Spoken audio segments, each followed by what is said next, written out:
Hello, folks. This is Kevin from Good Day, Good Prayers. Just when I think that God is all done with me, with this channel, He gives me something else to tell you. And today, I'm not going to tell you anything that's real new, but I'm going to tell you something maybe that will encourage you. You know, God has given us a command, and it is occupy until I come.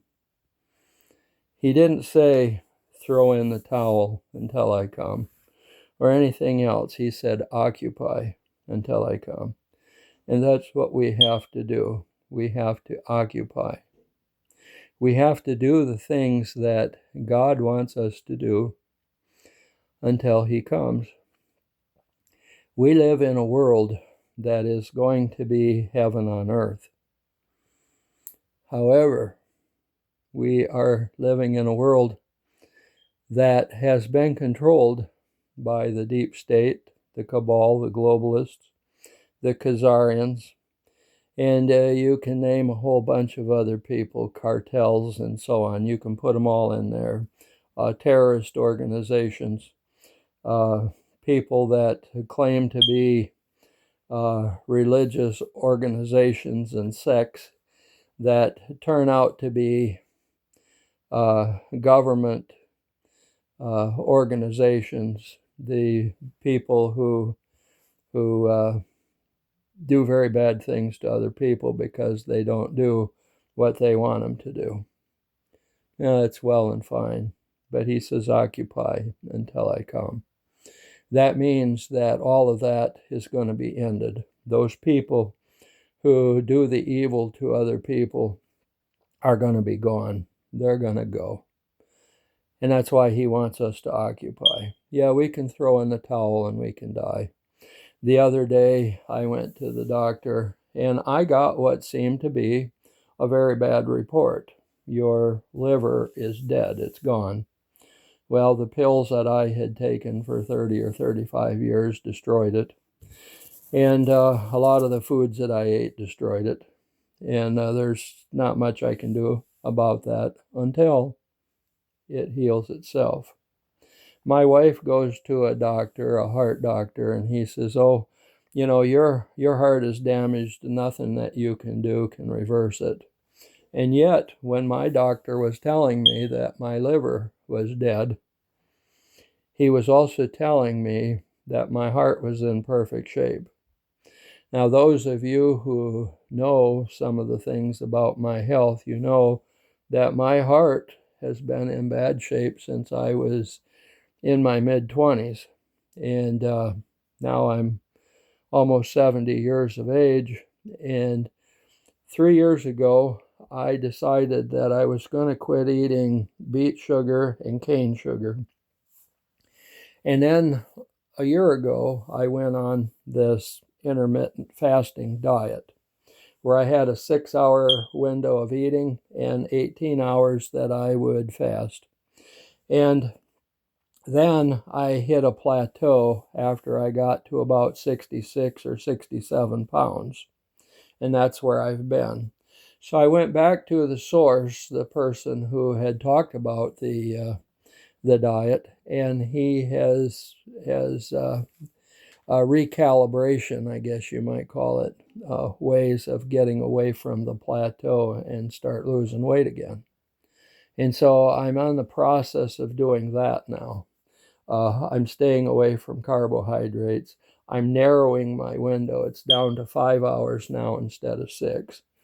And I'm eating the vegetables every day, 7 to 10 cups of vegetables, which are your lettuce, your cauliflower, your broccoli, your onion, cabbage, cucumber, celery, things of that nature, the low carbohydrate kinds of vegetables.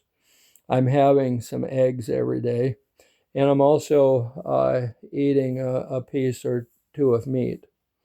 Now, he says you really shouldn't go over 8 ounces of meat, which is a good idea.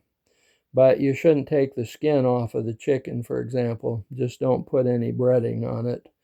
Cook it, as you're going to do. We broil it. And then we put some salt and pepper on it. And that's how we eat it.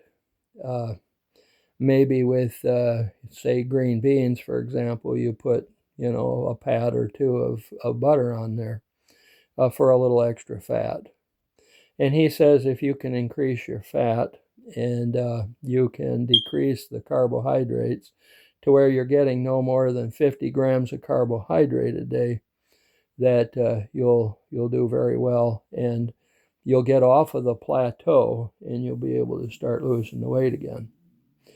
Well, I think it's amazing because, like I said, my wife's doctor said, "Oh, your heart's bad. There's nothing you can do to reverse it."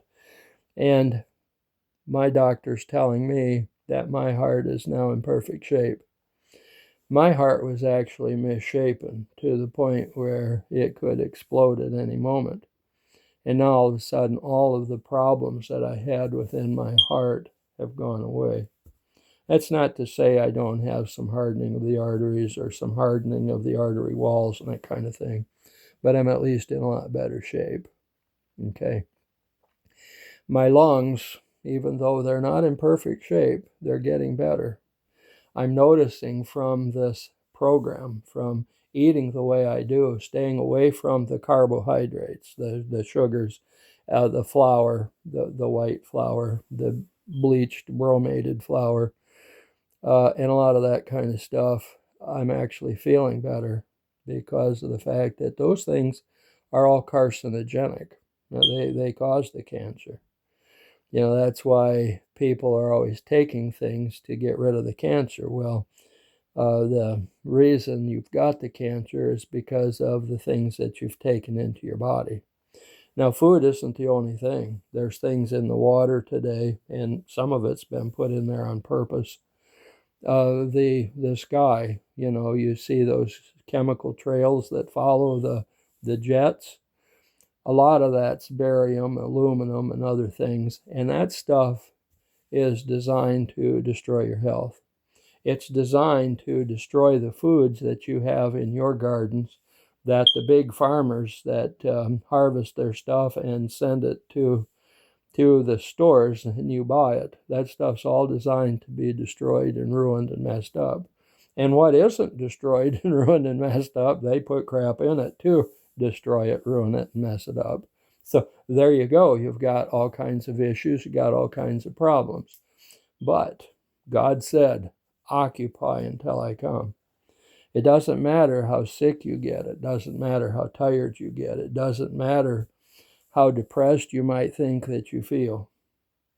You have to remember that if God is for you, there's nobody who can be against you. It's absolutely true.